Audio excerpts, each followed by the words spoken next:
Welcome to the latest episode of the now rebranded Alfie Dundas pod. It was called It's All Love after the Valentine's show we did, but of course, it's now changed. My guest today is Alexandra Haddow. Hello. Thank you for joining us. This is fun. This is episode 9. I've made the top. You made the top 10, which is 10, good. And the top 10. Bit of context. Will you tell our listeners who you are and what you're doing in the world of comedy and journalism? Oh, that's petering away as every magazine folds. But I do still work for a magazine called Ralph, which is. I've got 10 questions on the columns you write, so you have just scuppered my whole podcast. Let's talk about your comedy career. Yeah, my comedy career. I'm a stand-up comedian. I've done. We were talking about Edinburgh just before we came on here. I've done two full shows. I did a work in progress this year, which felt like being on a comedy holiday. It was lovely. But yeah, so I've been doing that. I gig all the time, a bit like yourself. Mm-hmm. Some people I feel like, they say, oh, we've got a gig tonight. And you think, you're a comedian, you should have a gig every night. You gig way more than me. You've also just asked me before this where you gig tonight. And I said, I'm not, because I'm going on holiday. So that's bad timing. But you're going on holiday, you're allowed. I'm going on holiday. And I'll write loads of, I think it's a myth that it's like when you go on holiday, I was like, I'm doing it to write material and relax. But no, you gig a lot. You're like a real, circuit comic, which is weirdly when everybody starts. Like I remember when I started looking up to people like you, and we met when we were doing a gig in London, and there's loads of comedians who are like club comics. Yeah. Because now you've got online comics, and like I think people don't realize that there are comedians that are doing it not on TV. Yes. There's like 20 comedians that got famous on TV, and then there's like 100 genuinely like every night of the week, weekend in the clubs, traveling around the UK. And you've been doing that like since I started. So you've been doing that for 4 or 5 years where you've been like a club comic. Yeah. I've been doing it all together for about 8 years. And then I would say, about 3.5 years ago, I just sort of was like, oh, I haven't worked for a magazine this month or a newspaper or something. And then I was like, oh, hang on a minute. I'm technically a full-time comedian. I'm technically a full-time comedian. And it took me a while to say that because I think when you're chatting to someone and people are like, what do you do? I feel like it's until, do you know what I mean? And at the point where you're almost earning like half and half, you're still like, I'm a picture editor for magazines, and then you justify and then you think, no, I'm not actually doing that anymore. But you're from Corby, right? Yeah. I talk to a lot of comedians about explaining to their family and people back home what they do. Yeah. So you grew up north and then moved to London for comedy? Or? No. Just I moved to London because I always wanted to live here because there was not a lot going on in my hometown. And I went up to Leeds to university and then I came down here and I was desperate to work in fashion when I first started living in London. And I was I worked in PR for 18 months for like health and beauty products, and I was the worst PR on earth. Health and beauty, like Boots? That kind of thing, okay. Yeah. Like products that you would find in Boots. Oh, fine. Okay, I've just named a shop. But you mean like but basically genuine Boots products. Stuff, essentially. W.A. Smith Airport Essentials. Yeah, but I used to go and meet the journalists, or like the beauty writers or the fashion writers or whatever, and I was supposed to be plugging these products, but actually I was trying to get a job with them and trying to be on the other side of it. So you went to uni. So tell me about growing up in Corby. So you grew up in Corby and then went to Leeds for uni and then moved to the East End of London. Yeah. Because you talk about this in your show. It's just like, could not be a more different world. Yeah. Presumably. Like East London fashion versus like Corby youth. Yes. Very different. Yeah. Are there any similarities between? Adidas. A lot of trackies. The full Adidas trackie. Yeah, exactly. Shout out to Andrew Mensah, who's another great comedian, who like last night did live at the Apollo in a full trackie. Did he? Yeah. I'll send you. He just posted about it on Instagram. You know, like when the live at the Apollo lights come up and the smoke's coming out, and then it's him in a full tracksuit. I think. I love analysing. Actually, that is where my two careers do collide. I always look very intensely at what people wear on their live at the Apollo debut. Mm-hmm. Because like some of our friends, our contemporaries are doing it now, and I always think that is the biggest decision as well as walk-on music. Well, we all think this is good timing because they've just recorded one this week. Who else was on it? Finlay Christie was on it. Yeah, wearing jorts, 3/4 length, and I want to get Finlay on the pod because he lives. Finlay. We love Finlay. And he's very talented and he's got a special out, so go and watch that. However, His Live at the Apollo episode is going to come out, and he is in a t-shirt and jorts. We should do a section one day where we break down all the fits. You know, like the Met Gala breakdown. Yes. We need to do that for Live at the Apollo. We do need to do that because I've never seen Finlay wear those before. He wears they're like, because I haven't seen it on the recording. It's someone put it on their story. Yeah. And he reshared it, and it's here, and it's like, it's not 100% clear if it's like a kilt or a, but hey, it's a bold move, and it may pay off. We'll see when that comes out. When that comes out, I'll edit this up, and we can I'll superimpose an image on it so people can see. But that'll come out. Mensa was in a tracksuit. Who else was on? Eshan Akbar was in a custom made. Yeah, for his Pakistani and Bangladeshi heritage. Really cool. See, that's amazing. The way I would go. Yeah. I'd go custom made. Yeah, you've got to, haven't you? That's very cool. That's where you got to splash out. Have you done any TV appearances?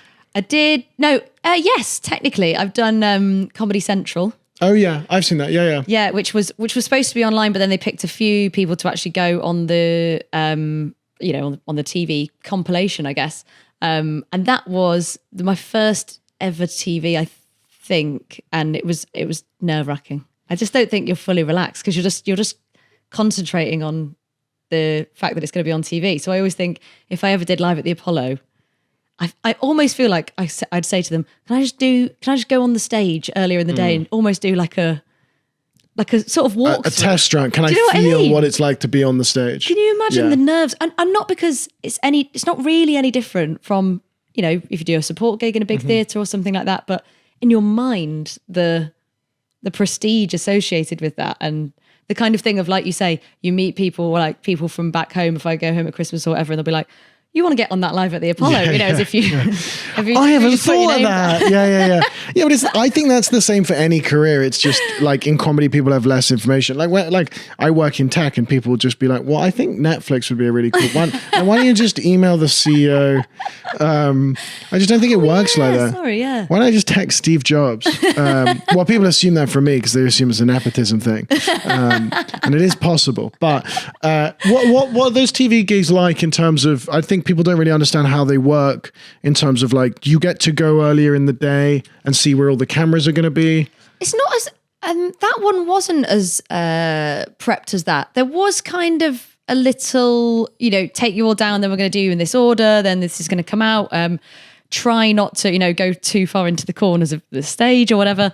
And then I think that they just say to you, like, it will look best if you kind of stay within this circle. But if you're, Dan Tiernan was he'd been on it the year before and he was almost doing like a, what do they call it in football? Wait, like he was almost doing like a testimonial. He was doing like a sort of non-filmed bit, I think, to start the show off or cap the show off. And, he's running all over the shop. But so if you're doing a live TV record, are you allowed, is the audience...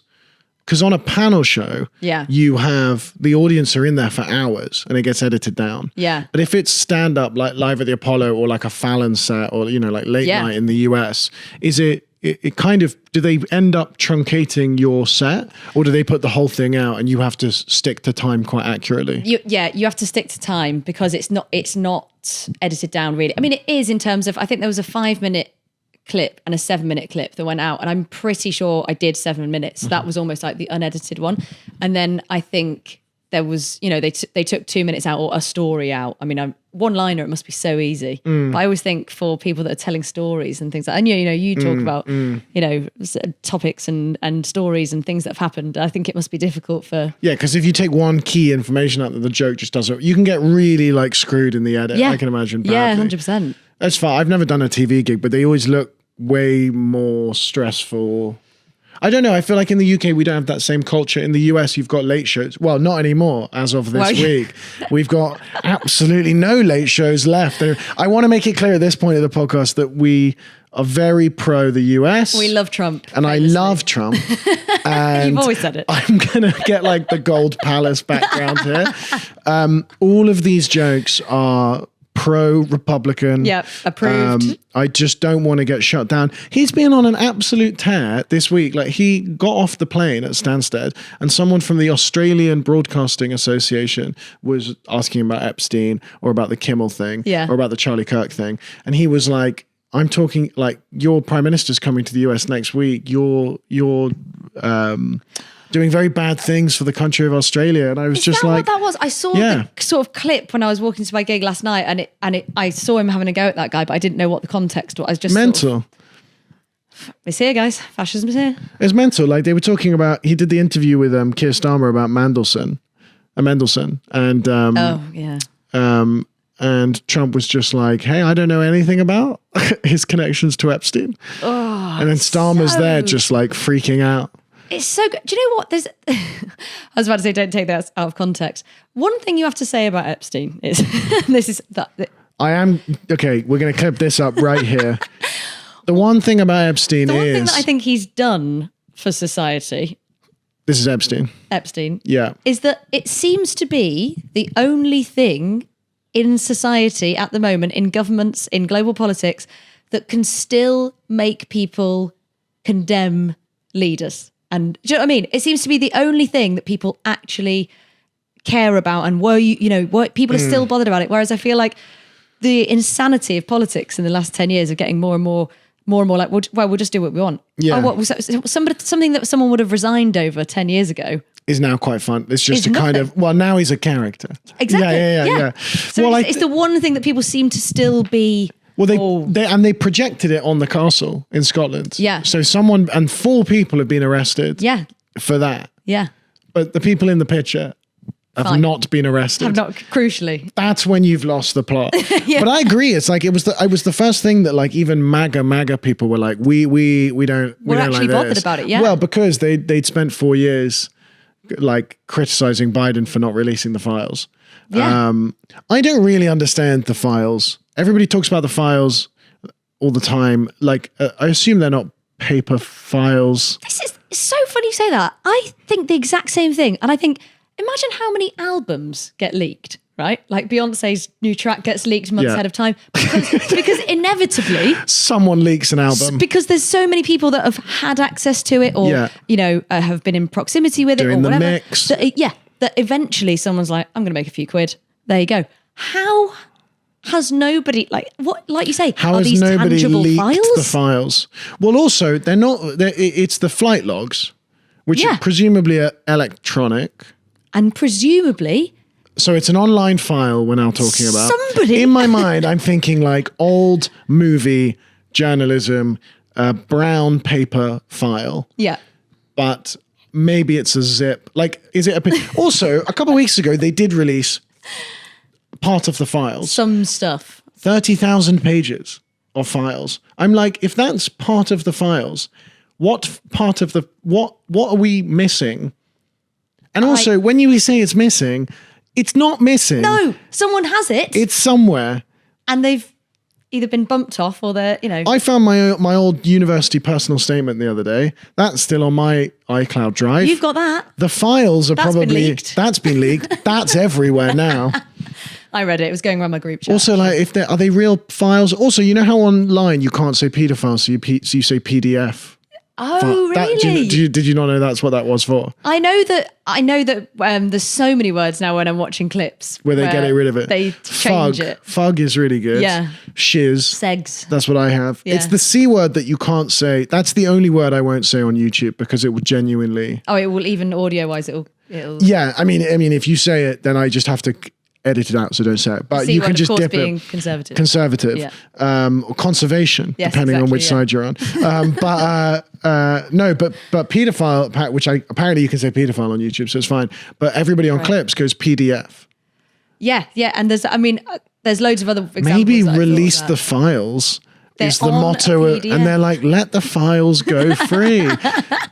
I just don't understand. Everyone's talking about the files and like, is Trump on the... I don't know how they're not out here yet. Do you reckon they actually don't exist? But also, what happens what happens when they do come out and it goes, yeah, Trump went to the island? Yeah, of course he did. Of course, we already know. We already know Stephen Hawking went. Yeah. We already know Bill Clinton went. All these people went. We know that Jeffrey Epstein was a financier. We know that some of them went for a bit of finance. Some of them went for a massage. There's a lot of stuff going on. We know who was there. If you think they might have been there, they were probably there. Even if they weren't there, they may as well have been there. They were somewhere else doing the same thing. Exactly. The file, actually, I'm now like, who cares? I've now become on Trump's side. Who cares about the files? We know he was there. Yeah. We know he was there because we got the pictures. Yes, exactly. The flight log is like not the missing piece of the puzzle. It's a private plane has 30,000 pages of a flight log. There's a lot of flights. It's a lot of flights per flight. Yeah, there's a lot of flights. It's a lot of, and like 30,000 pages. What is interesting is who was there at the same time. Because I don't know if you've ever been asked, like, what's your dream dinner guest? But there will be a new section of games. What's your dream paedophile island party gang? When the files do get released, I'm going to start a section on the pod where you have to pick you have to create your dream dinner from Epstein and list. Is there like different pools of people, so you can't have too many from that pool? It's like your fantasy football. Yeah. There's like group A. There's a Bill seeding. Gates. Like Stephen Hawking, Bill Gates, Bill Clinton are group A. The big dogs. But like, I'm sure Simon Cowell went, and he's not good company, because there is a difference. Here's one thing I'll say about the files. We've got a lot to say about the files. Not everyone that goes to the island is the same. No, I feel for the people, and there must have been a couple that just went for the holiday. For the tan. Yeah. And then it's come out, and they must be shitting themselves now. Yes. Because they were like, I went there. It was lovely. I had a massage. It was lush. Nothing happened. I went with my wife. Yeah. She was there. Yeah. What's all this? They must, well, he must have had like normal clients. Wow, I don't know. They were all billionaires. But everybody gives billionaires crap for all being paedophiles and lizards. I know some of them. Some of them are just arseholes. So not all of them are paedophiles and refreshing. lizards. I feel like when you meet a billionaire that isn't a paedophile these days, you're like, do you know what? You're all right. Credit to you. Credit to you. It's the same way when I meet celebrities that don't cheat, I go, you deserve more credit. Yes, exactly. There's this thing going around at the moment. Like, there was this comedian that had this bit about, everyone, Tiger Woods is such a bad guy. And it's like, he cheated 8 times. He cheated 8 out of 8,000 times. Yeah, of course. If your husband cheats on you once, he had one option. Yeah. He had one option. It's just a completely different thing. If you're a billionaire, you're not a pedophile.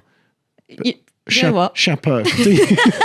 Because you can, as we've proven by society, get away with it for years. Yeah. If you're a billionaire and you pay tax, good on you. Genuinely, Idiot. you pay tax and you're not shagging kids. If you're not sleeping with your assistant or a 22-year-old, everything illegal is illegal. But the things which are like, there are things which are gray areas if you're bad things if you're a normal person, gray areas if you're super famous. Yeah. Like if Ronaldo and Leonardo DiCaprio want to marry these like 25-year-olds. Yeah. I kind of don't mind. Oh, what do you expect them to do? There's a Dylan Moran bit where he's like, people admonishing all these celebrities being like, oh God, he was caught in a hotel room with 3 women. And he's like, yeah, but you've never had the chance. You've never had the option. It's everyone going at home going, I'd never do that to you. Yeah, of course you wouldn't. You work in accounts. Not through your choice. Suzanne from accounts is not there booking a hotel. No, it's Yeah, I feel like being a non-paedophile billionaire now must be like being a sober pub landlord. Temptation is all around you. Yeah. And if you're still not doing it and everyone else is, look, it's 2 a.m. You feel like an idiot. I'm a liberal, privileged person. It's the worst place to be. I can imagine. No credit for being liberal. And I don't get to enjoy being privileged. It's just guilt. It's just like, I just see everyone who looks and sounds like me. They don't care. They don't care. It's guilt. They don't care. Parties. They get to use the R word. They get to say whatever they want. They can do what they want. Get to gig in Austin. Yeah. They get to riot on a nice sunny Saturday. I'm sitting here at the, going, this is wrong. About equality. On Twitter. Guys, come on. I go on stage and I do liberal jokes and then I post a clip and I just get Tory prick as the first comment. And I'm just like, I don't understand.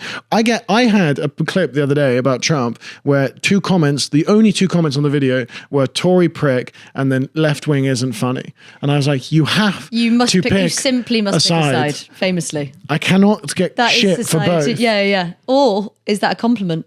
You're an enigma. No, when people are like, no such thing as bad press. Yeah. I don't think they've read bad press before. Stephen Hawking's Epstein files, not to call back to that is undoubtedly bad press. That's bad press. Yeah, that's bad press. We were talking about bad comments or bad reviews with Sophie Garrett last night, who's been on this podcast.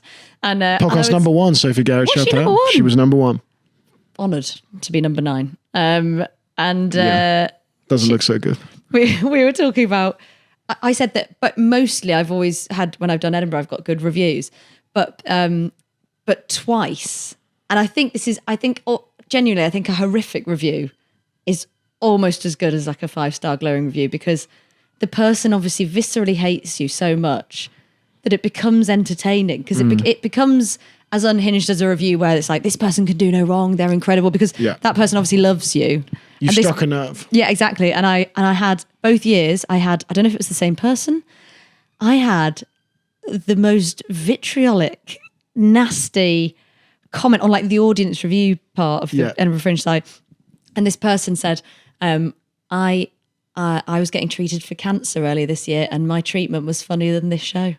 And I thought, wow, you really hate me. That's bleak, and I regret writing it. and thank you for inviting me on to patch up. But it was a dog shit show, to be fair. And it was some lovely treatment. No, I think that's someone that thinks that they're a bit of a comedian. Yeah. I was fascinated as well by them, because I was like, I want to almost speak to this person and be like, what? I want to ask the people that comment on these clips, like, what? Like, get a life. Yeah. Oh, yeah. I mean, look, I don't want to isolate my own people that follow me on Instagram, but even the positive comments, I'm a bit like, hey, I think we got to embrace that a bit. Grow up. Oh, ha ha. What are you doing? Yeah, ha ha ha is mad, because that's implied with you watching and liking the clip. That's the although I'm now going to say this, and now just all the clips is going to be empty in the comment section, which is pretty bleak, but your negative comments, surge in followers is going to go back down. Negative comments, you got to look inwards and be like, why am I so miserable? Yeah. Have you ever gone on negative comments and sort of stalked the page and had a look at where they work and what their kids look like? Sometimes, yeah. I've not really had that much bad experiences with comments like that, but I put up a clip when I was putting out my first show, my special, so I was clipping bits up and, it all was filmed nicely and all this sort of stuff. And I honestly put up a bit, and I don't know if you've done this because you filmed a special, but I try not to put out the very best bits because I want people to almost go and watch the special, and I don't want that to be like, oh, we've already seen, kind of the sharpest, tightest bits or whatever. So I was like, I want to put out bits that I like, but that just about entice you enough to go and watch the show. And also mine was really narrative and there was kind of a reveal in it, so I didn't want to post anything like that as well. So I posted this bit about wine, and honestly, it was the most innocuous, not controversial thing at all. I think it was about dating an older man, and he's older. He's older than you because he has wine in the house. He's got a cellar. Oh, he's got a wine in the house. He just has wine like. Sorry, that's the difference between my material and your one. He's got a wine. Because he has a cellar. I was like, he's got a cellar in the house. No, he's got a bottle of wine in the house. Okay. Because his vineyard is at the back. Very different upbringing. Yeah. But no, understood. Yes. But because when you're younger, you just like run out to the shop, immediately drink it, whatever. Yes. That was the basic premise of the joke. Yeah. It went viral, and I got so many nasty comments about being a female comedian, about wine, about boozing, about being a tart. And I was like, this is mad. But I responded to nearly every single one because I was enjoying it. Do you ever do that? It's pushing the engagement. I pin them. Yeah. So I'll often, one of my first stuff. 5 comments will always be boring. Oh. And I'll pin that, and then I'll let people argue whether it is or not in the comments, boring. yeah. And that just drives the engagement. But what annoys me is I don't have budget, but if Channel 4 want to do this with me, and I have a following now. So and they're watching. And they are watching, them and Netflix. Yeah. I would like to, I have done some stalking of some of my followers. Yeah. Some of my negative the commenters. Yeah. And there's a priest in Scotland that preaches at a community centre. And he preaches about love and care. And he just drops hate comments on me, a 25-year-old's Instagram clips on a regular basis. And there's also a woman graphic designer in Bath, and there's a man in Swindon. Anyway, I have a spreadsheet of people that are stupid enough to have public accounts. This is a great show. And I would like to go to his place of work, kind of Louis Theroux meets Catch a Predator, but not Catch a Predator, but maybe he's almost like Catfish, but not Catfish. It's them. Catfish. It's the thing you don't recognize me. But it's going to be really bad if they don't. You don't know me in real life. But what is annoying is they haven't said things which are mean enough, because as much as they hate my comedy, they're always slightly Reform UK-esque men. That's always the same with me. They might hate my material, but on paper, I'm their favorite thing in the world. And I've spoken to female comics and like people of color who post clips, and it's always like, you know, you get straight, you get racism, you get homophobia, you get misogyny. And I really feel like that's awful, but it's, at least you can blame that. When I get negative hate, like when I get hate online, it's purely the content of the clip. Oh, no. Because they never go, you fucking white men aren't funny. Yeah, but I bet you get like the, oh, you're a posh prick without them even listening to stuff. Yeah, I mean, I guess, but then like I've just tried to reframe that as like someone's what am I gonna do about that? Posh is one thing. Posh is like confusing because I feel like people don't really are kind of confused by what they think is posh. Yeah. Like I was on Reddit and so there was a long argument about whether the sandwiches at Starbucks are posh. And I was just like, not in my world. No, they're not. But I don't think anyone would think But I think now, if one thing is seen as nicer than the other, it's the posh option. Oh, right. So it's like, which services are you going to? Reading or Swindon? It's like, oh, Swindon. Well, those are the posh services. Right, and I'm okay, like, posh. So that's an oxymoron. I don't think posh services are. There's one. Posh services is what happens at Jeffrey Epstein's Island. You get a menu of posh services. Posh services, sir? Oh, yes, that's what Andrew's getting. Oh God! What was I going to say? Oh yeah, there's one really posh services on the way to Glastonbury, and it's like a big farm shop. I mean, it's very on the way. It's not Jeremy Clarkson's farm shop. It's Jeremy Clarkson's farm. No, Diddley Squat Services. It feels like that. It feels exactly like that. It's all lovely. It's like a big wooden sort of barn, and there's all this amazing food inside, and like sort of jams and pickles and all, and it's crazy. And like my boyfriend I had to dissuade him from like buying a really nice expensive steak. I was like, we're on our way to a field for 6 days. You're not buying. How are you going to cook it? Yeah, exactly. You were performing at Glastonbury. Yeah, I did. You were also, as well as a club comic, you're a festival comedian. Festival comedian. All the festivals. Yeah, I will gig anywhere. What are they like? Because like gigging at Glastonbury sounds that sounds bucket list. Yes, and it is. It's as good as it kind of sounds like it would be. Festival gigs, I think, are the most spectrumy gigs you can possibly do as a comedian. You can have, for instance, I immediately thought, not in an autism okay, sense. as in like the crowd are one of I mean, my kind of depending people. on the festival. Yeah. There are certain festivals where there's a real spectrum to the crowd. I will talk about that in a second. There is something on that. I did Green Man Festival this year. So what I mean is it can be the worst gig or the best gig of your life. And I did Green Man Festival this year, and it was actually quite a good tent, not hugely high ceiling or anything. And there was proper seats. It wasn't sitting on the ground. And it was full for me, and people were listening because out of sheer luck, I had been put on the bill directly before Stuart Lee doing an hour. Brilliant. Spectrum crowd. Whereas sometimes I've hosted at big festivals at Latitude, and hosting at a festival is horrible. It's really tough. Because all you're doing is talking to the ether while people are leaving from the person they've just come to see or coming in to watch the next person. And it is, honestly, it's humbling. It's the comedy equivalent of doing shrooms. It's ego death. It's full on. But it can't work that well in a tent with like all the noise, people throwing up on the outside, and you've got kneecap in the so sometimes it's like that, and you think, why have people bothered to put on a comedy tent at this festival? And then other times it's they've actually thought about it. It's a festival where people where people do want to go and watch different things, and it's not as music based or whatever. So it can be incredible or it can be weird. And I did a gig for it's called Camp Wildfire. I did this like 2 weeks ago. Have you heard of this thing? No. It's summer camp for adults is what it's billed as. So there's a kids weekend, and then there's an adults weekend. So what is that, like swinging? Or? Wow. So I went and did I was doing a set on the Friday night. It's only in Kent, so I was like, I'm just going to go down, going to get the train down there. I got a lift back. It's a weekend festival. Yeah, so it's like Friday, Saturday, Sunday, I think. And all day, I had no real idea. I'd seen that it was a festival in Kent, and it was like there was activities. There's like basket weaving and archery and all this sort of stuff. And then they like play games. There was a games arena as I walked in. I was like, what is going on here? Anyway, I'm walking through, about an hour before my set just to get a feel of the place, what's going on, what can I talk about? And I was like, I'm getting this distinct feeling here that there's like a sexual undertone to this festival. There was some people then wearing like furry fox ears and a fox tail. Interesting. And I thought, And I couldn't, you just... There's a cat here.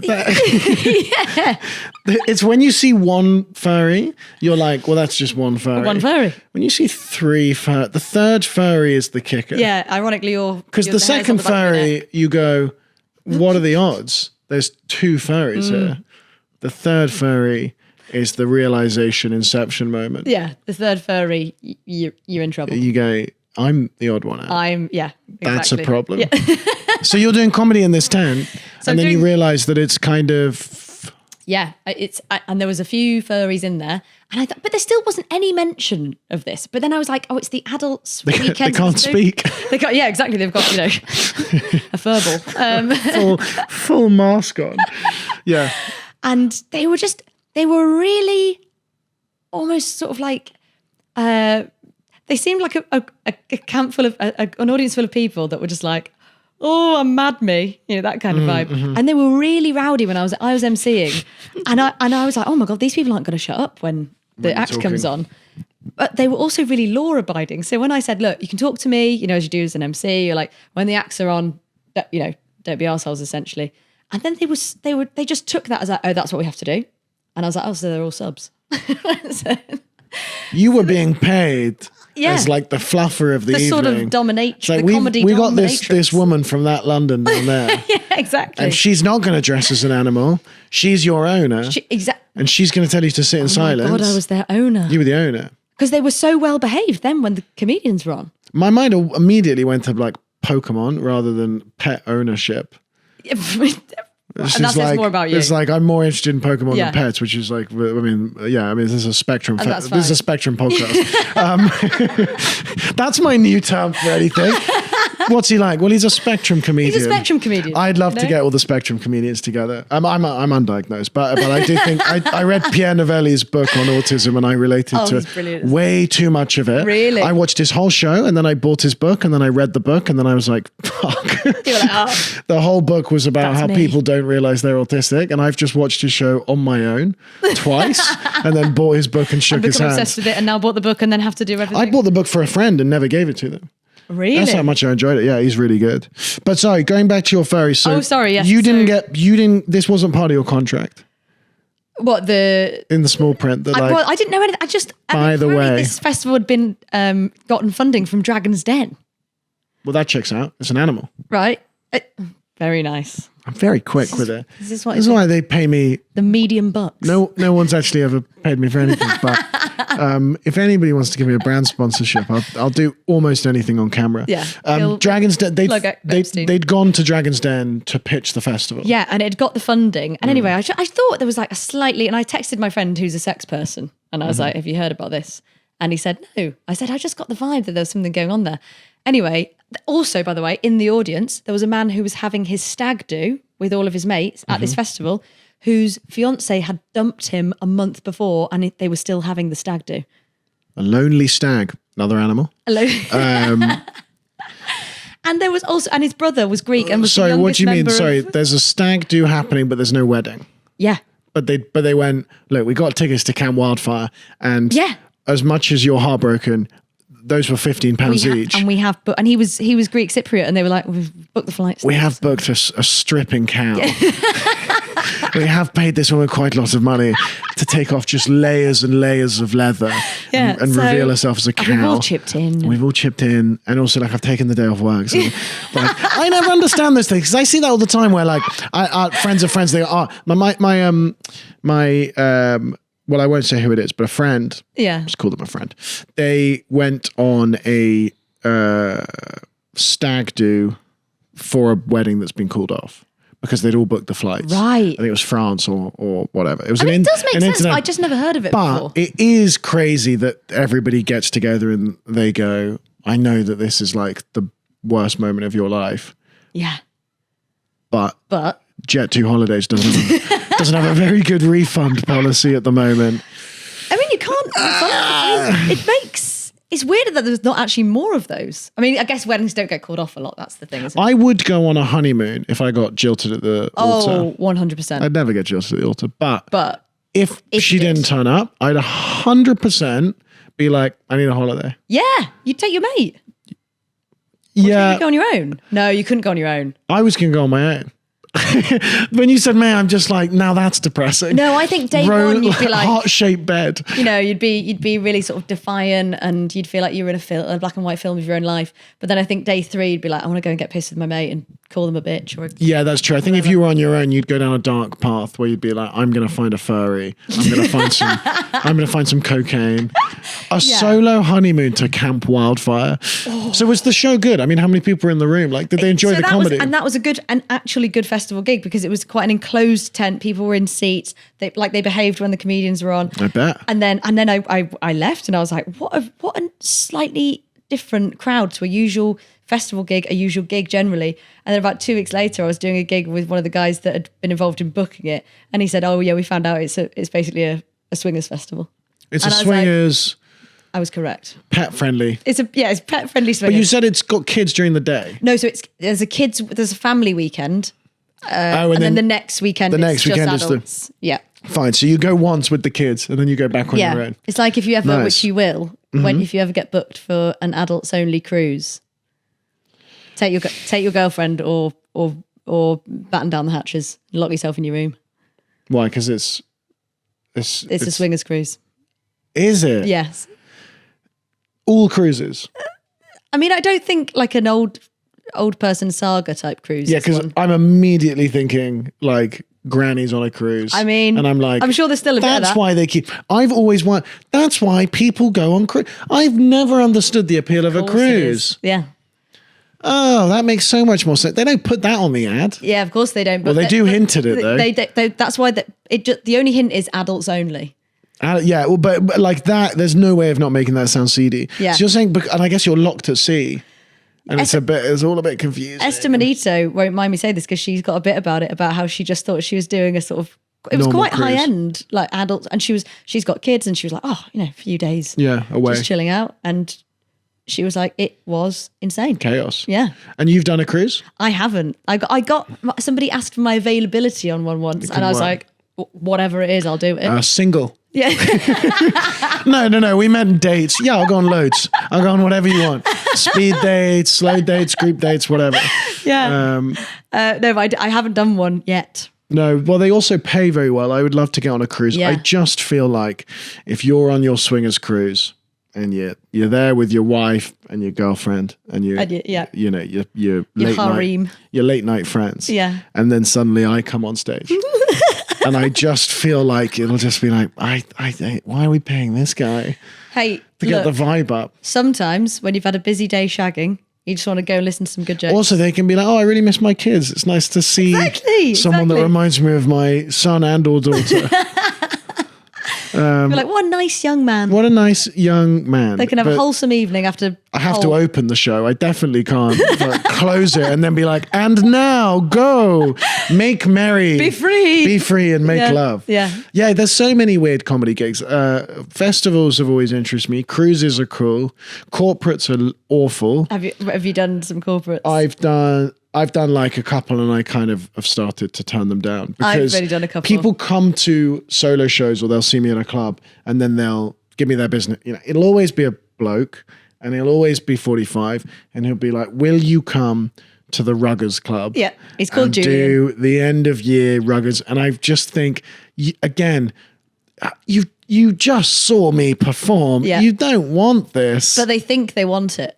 They think they want it. Yeah. But people don't know what they want. No, they don't. And what I have to say to people, I've only done about, I'd say 3 or 4 corporates, and sometimes people have kind of booked something corporate-y through me and been like, and I've put a couple of people on with me, and what I say to them is, right, if you're going to book us for this, and it's cash, so it's very difficult to turn it down, I say, let people know there is going to be a comedy show.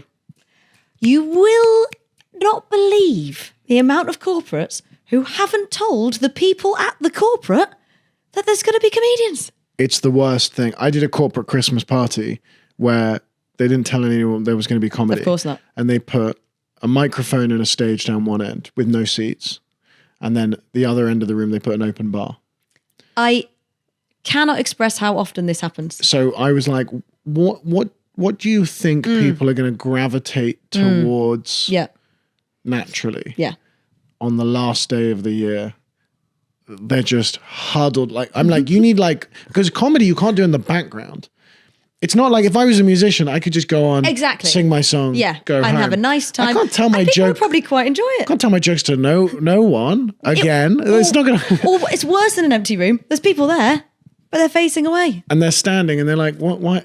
You look like you're preaching. Oh. The guy that's, whenever I go up to, we're in Highbury now, whenever I go up to Arsenal matches, there's a guy that preaches about Jesus outside of Arsenal. And I'm just like, before we all got here for the game, now you're a preacher. Previously, you crazy.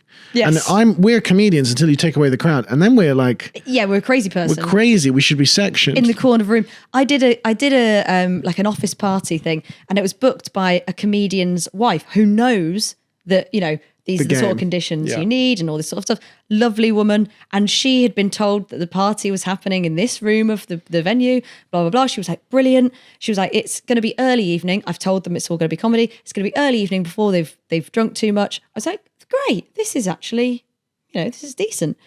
And they put her in, they put the thing in a balcony around like that. It was in the Young Vic, if you've ever been there. Yeah. So like there's the silly question. Sorry, of course. There's the that you're related to Young Vic. I am Young Vic. Short for Young Victor. That's my real name.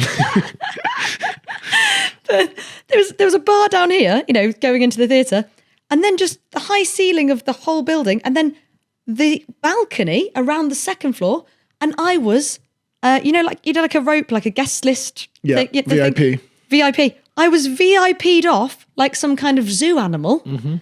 No stage, just a microphone near the bar, which, by the way, worst place to be. Nobody had been told to be quiet. It wasn't like, here's a comedy show now. So it was a bit like, sort of a Victorian freak show where people were like, oh, look at the shouting lady. Yeah, cordoning you off like you're the bearded woman. Awful. And it's like, look at this circus act you've got. That doesn't work. It just does. None of it works at all. Even also the private members clubs are bad. I don't know if you've done any of the Soho House gigs. Yeah. But those are just funny because it's just like people are too comfortable in their chair. And their life. They're too comfortable, and they also think they're too cool. Yes, they do. The funniest thing about Soho House, and this is when the pod gets really relatable. But what I've always noticed about Soho House is everybody at Soho House is one of the cooler people at their job, in their family, in their friendship group.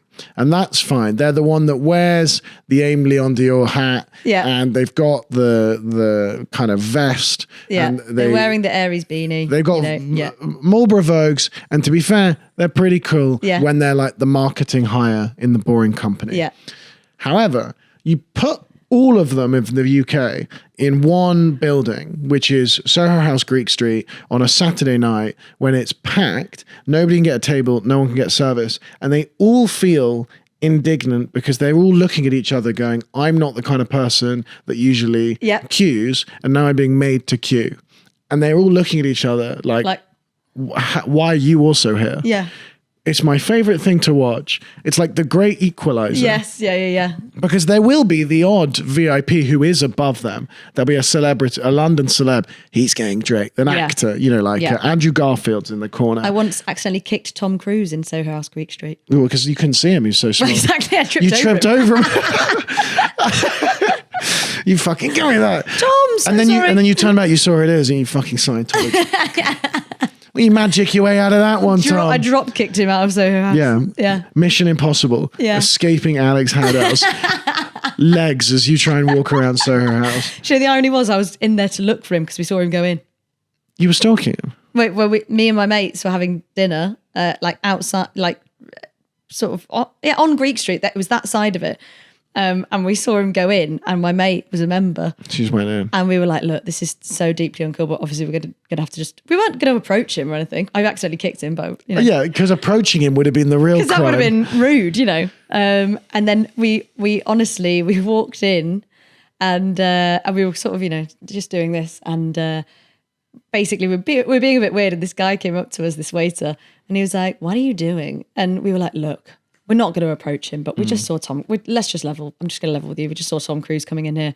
Obviously, we wanted to just have a little peek, you know, from the other side of the bar. And he just went, he doesn't bat for your team, honey. And I just walked off. Wow. And as we were looking for Tom Cruise, I tripped over Tom Cruise and had to say, sorry, Tom Cruise. Sorry. Yeah. Little tiny... What do you mean tripped over him? Was he standing up? He was kind of sat on a chair like this. Okay, and I was he was like just walking, low. sort of Yeah, looking over here. Yeah. And I tripped over him like that. But yeah, I imagine that he would probably be at a comedy gig on a Saturday night in Greek Street. He's my kind of audience. You know, he probably follows me. But yeah. My kind of guy. Yeah. He's one of He'll be watching. Those guys, those like famous American actors are always so much smaller than you think. I met Paul Rudd. Is he small? He's tiny. No. He's beautiful. He's very ageless. cool. He's ageless, and I think he's very cool. He's very, I like him. I met him very, very briefly at the SNL after party. I don't know if you've heard of it. Is that a food shop? Live from London. Although they don't want me in the UK show, so fuck the show. Fuck. They don't Lord want Michaels. anyone. They don't want anyone apparently. Yeah. Well, they don't want me, so I assume they don't want anyone. Yeah. Same thing. Yeah, like SNL after party. That was really cool because everybody there is like famous. But again, so it's like once everybody's famous, no one's famous. Yes. That exactly. is Great equalizer. the reality of the situation. It's like once everybody is sort of a similar standing, now you feel not great. Yeah. You know, like I don't get a lot of sympathy, but I was actually one of the poorer boys at Eton. And I think a lot of people don't understand. Please call your debut that. No, that's not even true. No, but I'm definitely putting it in the show. One of the poorest boy at Eton. The poorest boy at Eton. No, I've been thinking about new names for the pod and new names for the show, and I was actually going to run some by. I want to call the pod Baddies Get Sad Too. Oh, I like that. I want to rebrand as a bad bitch, basically, but I don't know if I can get the domain. I think the reason that you do quite well, and I think this is what works with people, is that if you're just upfront about who you are, nobody's got anything to throw at you, and you can make such brilliant observations out of it if you're because you're being completely honest. I think it's when. And, you know, me and you probably both, people spring to mind. I think it's people that try to be... Everyman. The everyman when they're not. And that's fine. A lot of Edinburgh shows in the last 3 years is person X is the everyman. Really, and he or she talks about, you know, inequality. And key mental health. Yep. From the every person's perspective, every man and every woman. Spoiler alert. They're not the everyman. We were at the same school. What are we talking about? Okay. Yeah. No, I know. Well, I when I started, I remember people coming up to me at gigs and like the only kind of posh comedian they can think of is Jack Whitehall. Right, maybe Ivor Graham, but like it's immediately like, oh, it's a Jack Whitehall thing, or oh, it's an Ivor Graham. There's really not that many. And then when I was gigging in London, like there's loads of like really good comedians that are kind of look and sound like me, and I was like, it's going to be really hard to differentiate. And then I realized that like there was a lot of self-deprecating posh comedians who were doing really well at it, and I went, well, what if I just like really leaned into it? I think that's good. And also be like, you think Jack Whitehall's posh? Like, I think he's common as muck. It's just like talk about the aristocracy. We wouldn't let his family into our home. Yeah.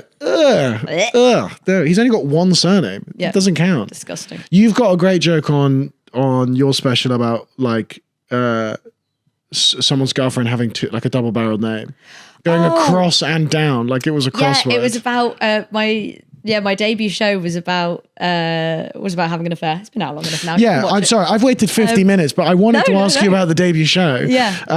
Talk to me about that. That came out in 2020. That came out last year. Yes, came out last year. It's on YouTube if people want to watch it. It's called Not My Finest Hour. Yeah, I Alexandra Haddow. Yeah, that was a great title. Yeah. Talk me through it, because that was about a true story. That was about a true story. It was about me about 10 years ago having an affair with a slightly famous person, which I think is infinitely funnier than having an affair with, Tom Cruise, which I also did, obviously. Yes, yeah. Well, he was at Camp Wildfire. Yeah, he was at Camp Wildfire dressed as a furry. Nobody could believe it. Yeah, he was the right height for it. I was going to say he was life size. Someone actually brought a dog. Oh, wait, no, that's Tom Cruise. Yeah, so we're talking what list? D-list, maybe? D-list, yeah. Okay. TV presenter. Could get a drink at Soho House. Definitely, yeah. On a weekday. On a weekday. Great. Not a Saturday. Fine. And you had an affair, and he was an older C-list. Yes, yes. Yeah, he was a lot older than me. So I was talking about it from the perspective of doing something bad, feeling bad about it, but just admitting that you've done it. A bit like what you were saying about, don't try and... You did it and you knew you were doing wrong. And people do bad things all the time. So I wanted to write something funny about that. And there was also, I don't want to give it away, but like something else that happened as a result of it that I go through in the show as well. But I also didn't want to make that a big emotional, poignant thing. I was just like, this is another thing that happened. And I want to make light of it and have it as like a 4-minute bit in a larger show. Yes. I didn't want it to become a show about that certain thing, but it was really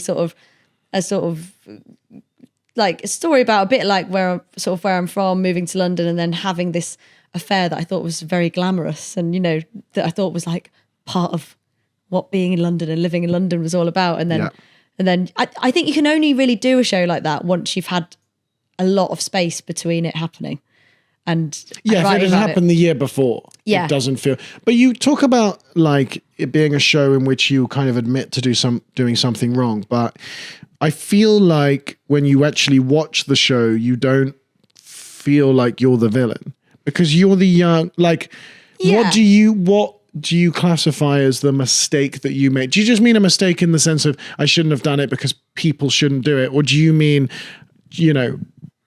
like you weren't the one that did anything wrong? The person that's older and should be the mature act, in that But then story. Part of the thing that I like to talk about in comedy, I do agree with you, but I think some of the stuff that I like to talk about in comedy, I always say true equality is slagging off women as well, right? I've always said that, and I've been big on that. You're the second woman on this podcast. No, my hand's been forced here, really.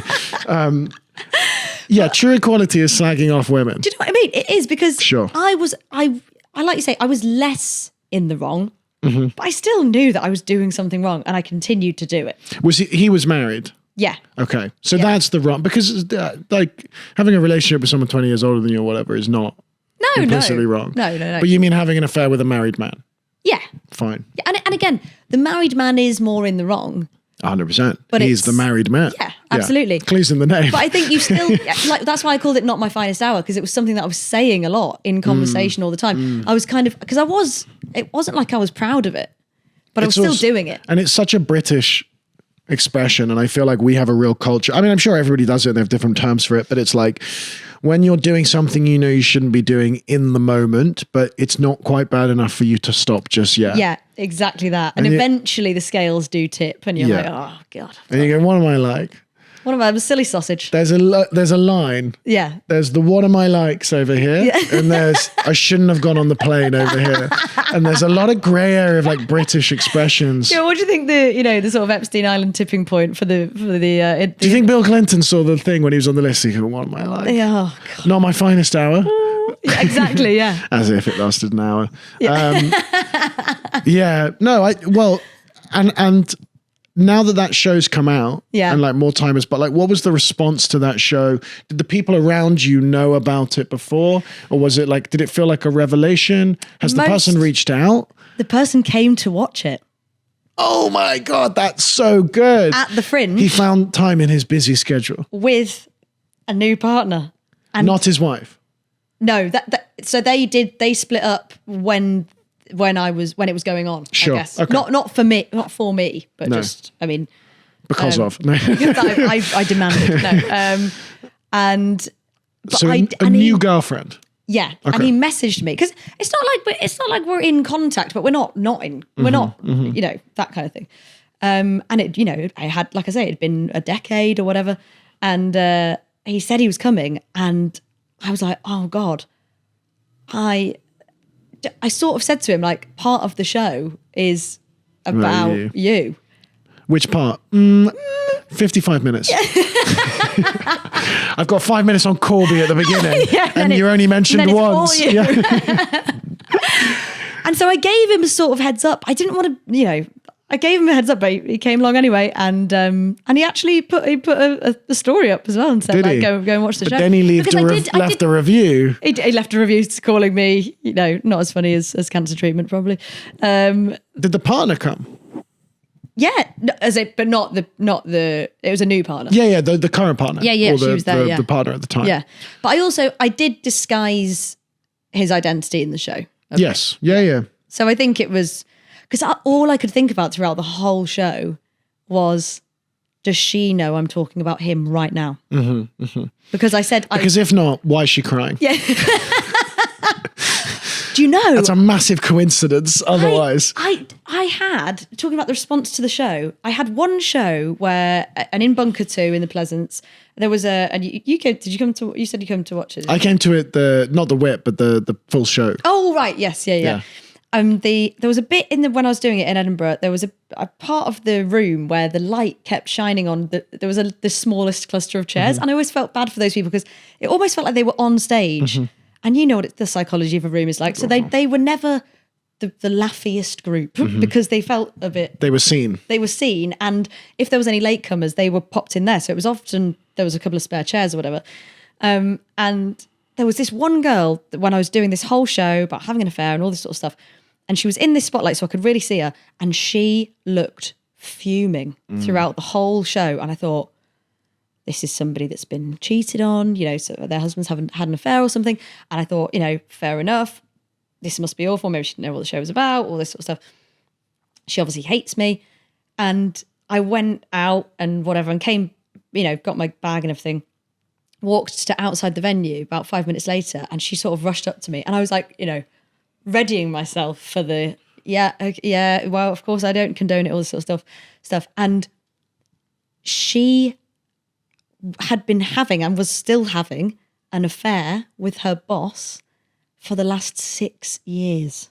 Wow. And she was asking my advice on what to do.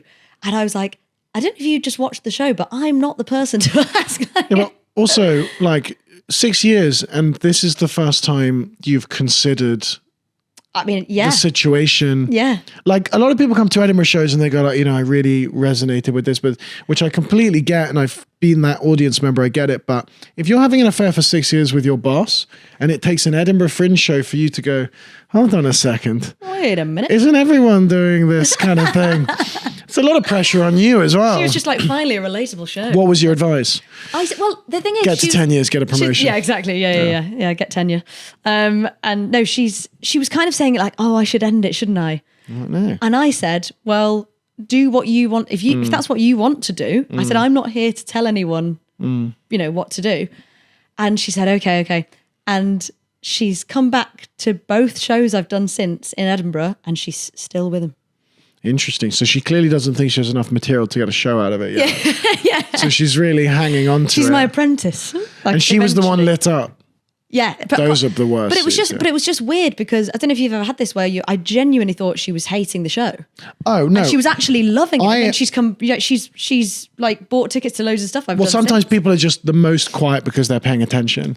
True. The only thing I've had is I filmed a special last year, and because we wanted to add this backlighting, we had one seat on like the fifth row, the corner seat that was like purely fully lit up. Yeah. And I was like, it's fine. Hopefully it's someone I don't know sat there, but it's just like, it's the only person in the audience I can really see the whole time.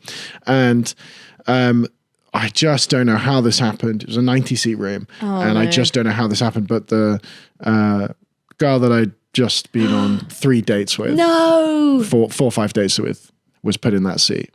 And I have a part in the show where because I wrote the show when I was single, about how I was like, I was trying to talk about being hopeless or romantic, whatever, and I spend like every night looking for the one. And then I do this kind of bit like maybe they're here, and then it's like, not tonight. And I'm doing this bit about looking for the one with one spotlight on the one person that you've just been dating. Just started dating. And my current girlfriend, who you might have met at the Valentine's Day show, but I was just like, so it did go. It worked out, but I was like, well, I had to. I couldn't tell that joke, look her in the eye, and then break up with her.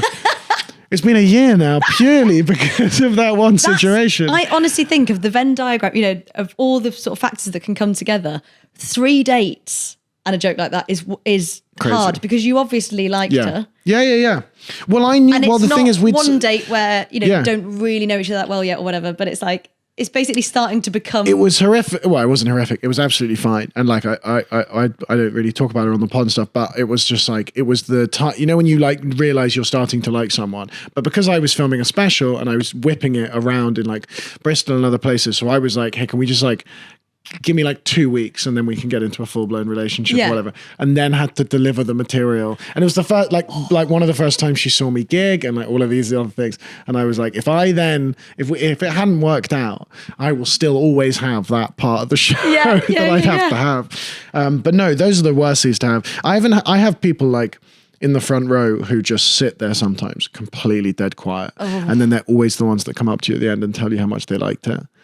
And you just feel like saying, well, tell your face. That's a lot of Edinburgh. And I get Posh crowds, and I'm very grateful to be able to sell tickets. But if you don't go to a lot of comedy, please laugh. You're so used to like ballet and theatre. Yeah, that's exactly where you're taught to be quiet. The amount of people at my shows covering their mouth to make sure they don't laugh out loud because it's considered rude. Please. I hate it.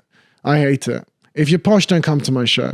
If you're common as muck, you're a friend of mine. Yeah, okay, yeah. You're a friend of mine. Don't cut them off. But they do buy the ticket. Yeah, that's the problem. Buy the ticket, don't go. Buy the ticket for your friend that's fallen on hard times. Then you got a mix. I think that's going to be a hard find for a lot of my crowd. You know that one person you met at uni that didn't go to private school.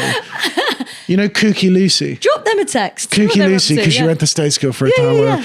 Bring her along because she'll be a good laugh.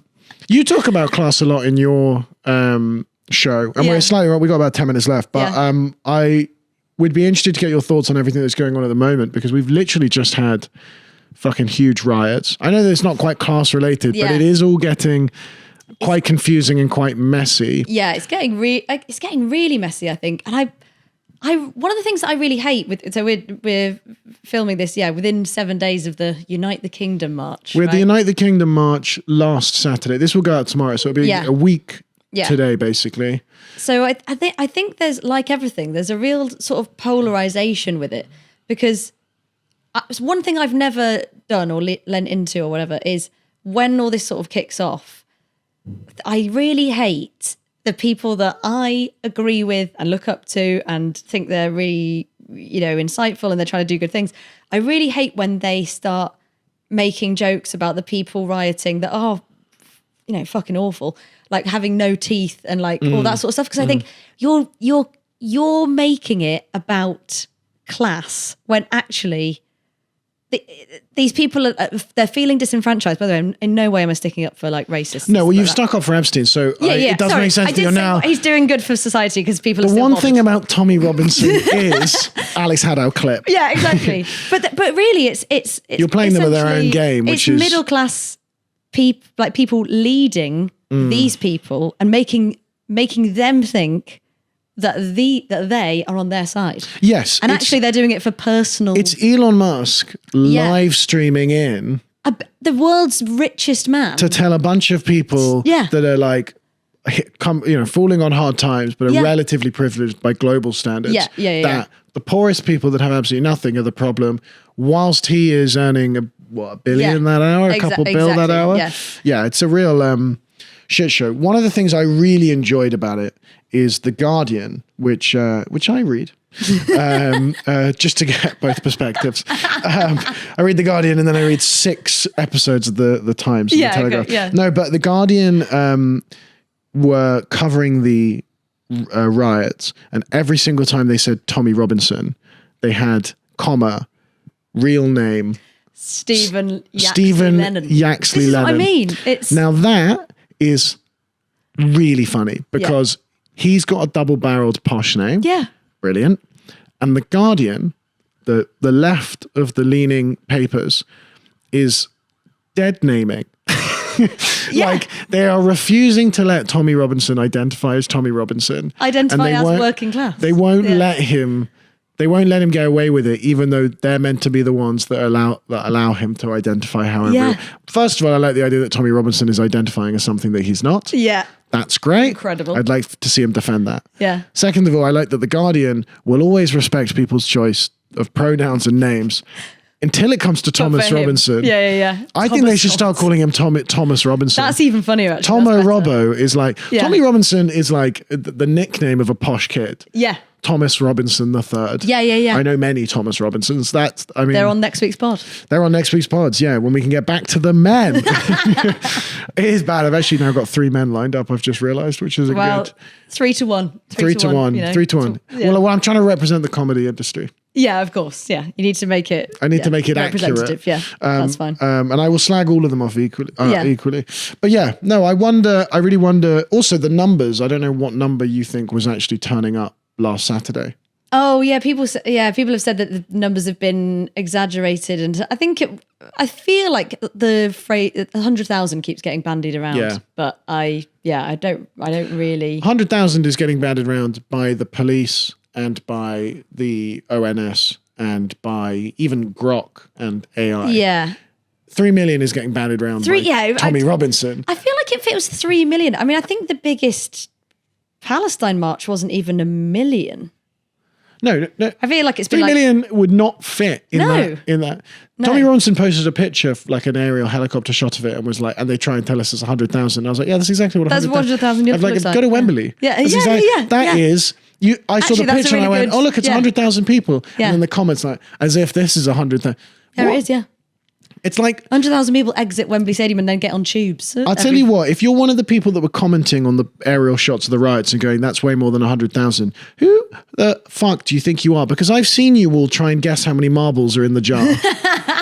And there's no more than 150. Yeah. And you're miles off. Yeah. You are miles off. So the idea that you can look at an aerial shot of London and go, that's at least 225. What are you talking about? That's what's actually going to sort of prosper in the end, I think. If you can look at a crowd and accurately gauge. Yeah, if you're a Spectrum comedian and you can go... See?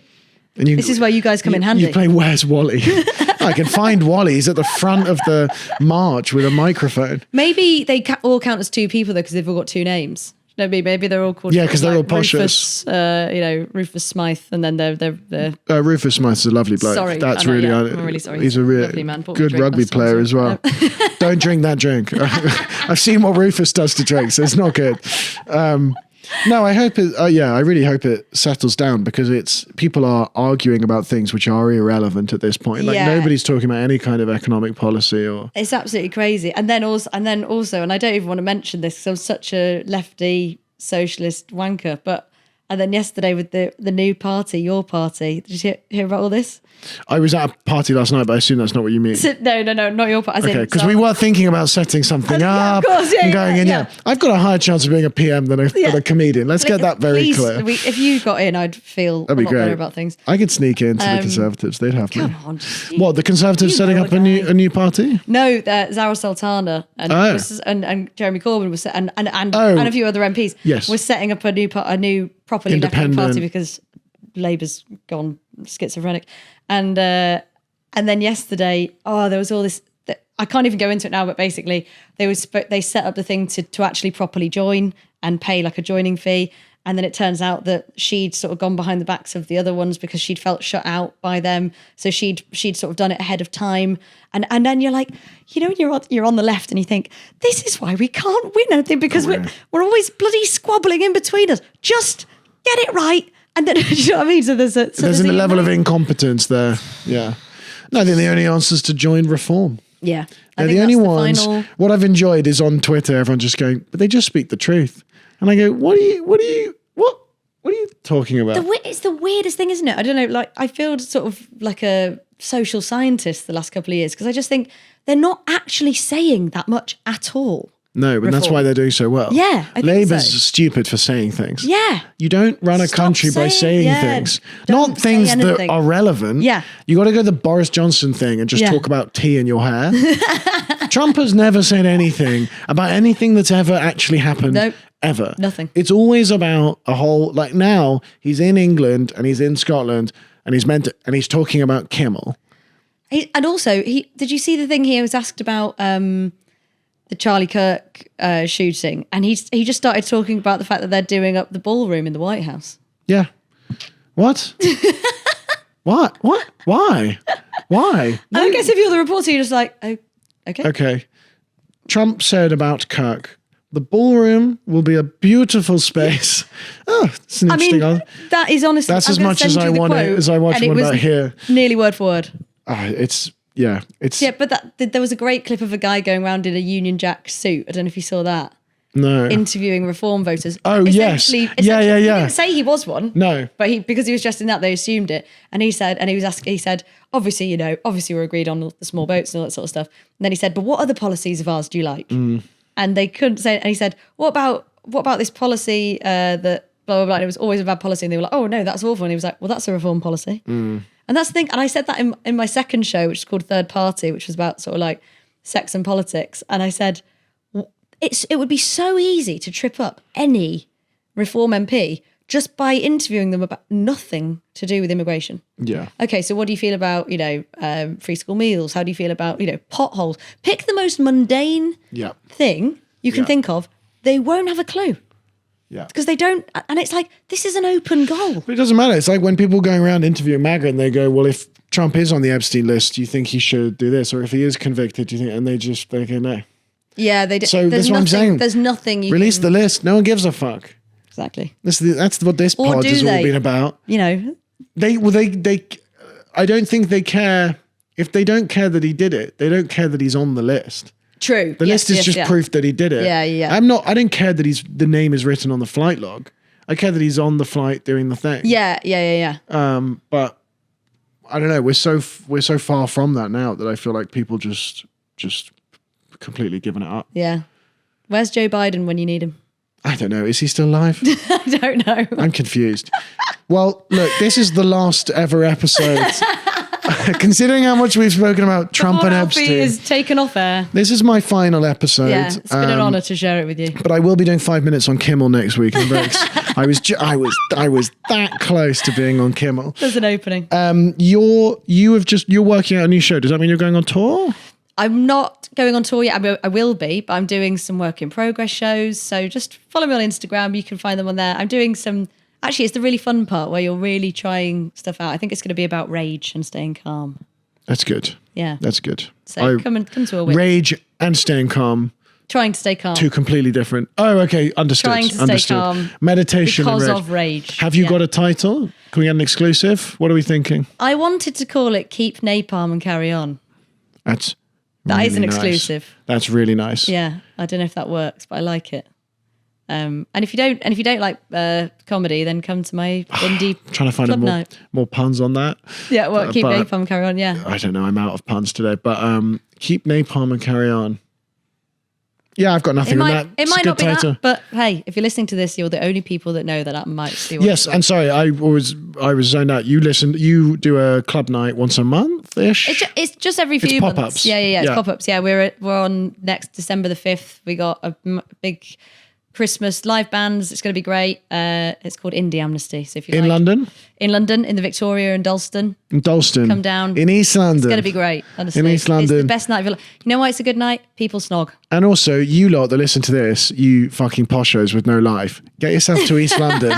Find yourself a personality. Find yourself a marketing girly in a. Honestly.